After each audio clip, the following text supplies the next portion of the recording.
আজকে আমাদের গল্প ছায়ামূর্তি। সন্ধ্যা নামার আগে আগে রুদ্রপুর গ্রামের পুরনো খণ্ডঘরের দিকে কেউই যায় না।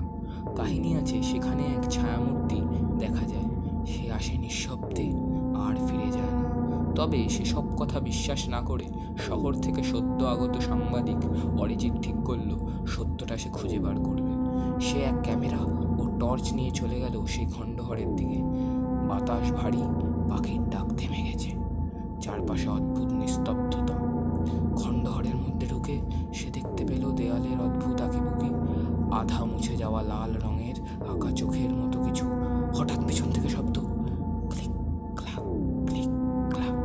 সে ঘুরে তাকাতেই কাঁধের উপর একটা ছায়া, কেউ যেন একজন দাঁড়িয়ে। ভিডিওটা ভালো লাগলে আমাদের এই ভিডিওটাকে লাইক এবং আমাদের এই আশ্চর্য রহস্য চ্যানেলটাকে সাবস্ক্রাইব করে দিও। দেখা হচ্ছে পরের পার্টে। আজকের জন্য এটুকু।